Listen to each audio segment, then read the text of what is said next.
DC Collectors, welcome to a brand new episode of the show. Today we're taking a look at the DC Multiverse Superman from Dark Knight's Death Metal from McFarlane Toys. And what we're going to do is start off by looking at the package, which gives you a nice window look at the figure. Of course, you get the two hand accessories that he comes with, and the two pieces to build the Dark Father. Of course, the back of the box gives you a nice look at the action figure right here, and I'm sure this is going to be the same thing that comes on the trading card. You also get a nice look at the whole Build-A-Figure for Dark Father, and of course, here are the other three figures you need to build him. We've already reviewed Robin King.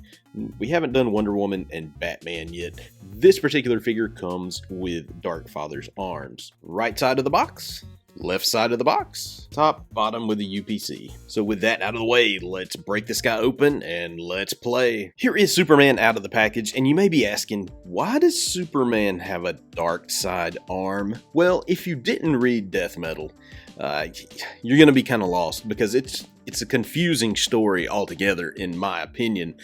Basically, Dark Father created a new world called New Apocalypse, and even that is kind of, you have to read the story to figure out why. Perpetua, won, and the heroes lost, and Dark Father was chosen to build his world. It's really confusing, but anywho, so Dark Father trapped most of the heroes on New Apocalypse. He had Superman chained up and was just feeding him the anti-life equation, kryptonite.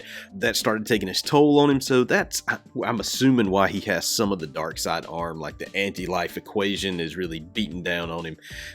And of course, he has red eyes, which, I don't know why. Maybe because of the anti-life equation.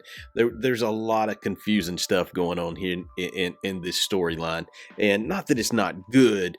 It's just a lot to take in for any reader, especially a new reader, but even somebody who's been reading comics since the late 70s, early 80s. So let's take a look at the accessories first. He comes with this cool trading card. Well, I say cool, I don't really like it.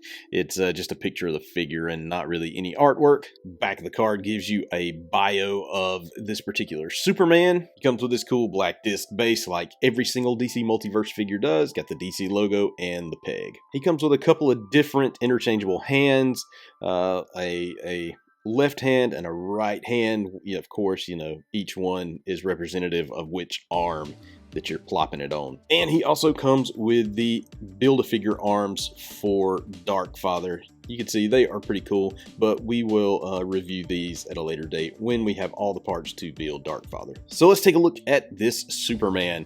Now, this thing is really a nice version of Superman. You don't have the cape, but let me take that back. This is a nice action figure. It is Superman, but it is a very nice action figure aside from the face. I don't like the face sculpt. I know they were trying to go for that Greg Capullo look, but I don't know. You know what? I don't know, but I think my figure is cracked. Take a look at these cracks right here. Maybe that's maybe that's how it's supposed to look, but it definitely looks cracked to me. I don't know. Leave a comment down below if yours looks like that, if you have this figure. Anyway, just from an aesthetic look, this figure looks amazing. He's proportional, correct. He stands correct. He's, the paint job on him is pretty good. That face, man, that face is really bugging me. It just looks awkward. It's like his, if his jaw was not so large, I think that's what does it, the large jaw. If they would have come down a little more here, instead of giving us that super large jaw, I think everything would have turned out a lot better with this figure. All in all, though, just really nice. You get lots of little things like these, ribbons from or pieces of the wraps that are pretty cool. That's just that soft leathery stuff. You even get them on the back here on his boots. So those are pretty cool. Again, this is just, with the paint job, as far as McFarlane goes, like all this is just this one red piece. Just put a little wash on there. Do something to break up the monotony of just red plastic.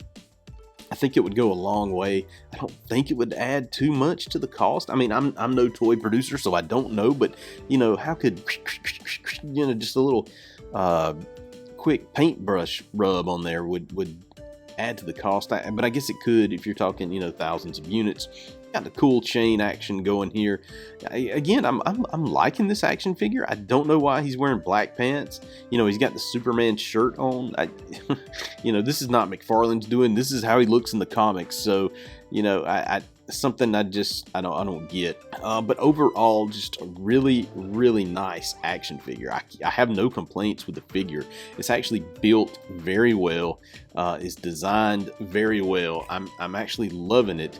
I don't understand it. And it's not a McFarlane thing, it's a DC Comics thing. Let's just start by looking at some of the articulation on this guy. His head is on a ball joint, so he can get a little mobility sideways. He can turn all the way around, as you can see. Up, he's not going up. He's not going up much. Down, he can look down pretty good bit, but that's about it for that. Taking a look at his shoulders. He's got really good range of motion on the shoulders. You know, they can go all the way around. And of course, butterfly joints, as you can see right here. He does have bicep swivel, although that's pretty hard to, it's pretty tight bicep. He does have double jointed elbows, digging those right there. And this is one of those cases where this action figure is okay with this particular ball joint that McFarlane likes to use on the wrists and the ankles. It's covered up by the boot on the ankles, so you don't see it. It's visible here, but it's not so glaring that it just takes you away from what you're looking at. This particular joint is a little different. It's you can see it's just got a totally different joint than the ball joint. I'm liking this joint. I wish that all of their joints were like this, because this doesn't look bad. This looks like just a natural extension of the arm. This kind of takes you out of the moment here with the figure. Let's see, let's look at the articulation here. Of course, he gets great movement here, and at the waist he can turn all the way around. So, you know, he's got pretty good movement there. Of course, when you try to make him do a split, the chains are gonna bind him a little bit.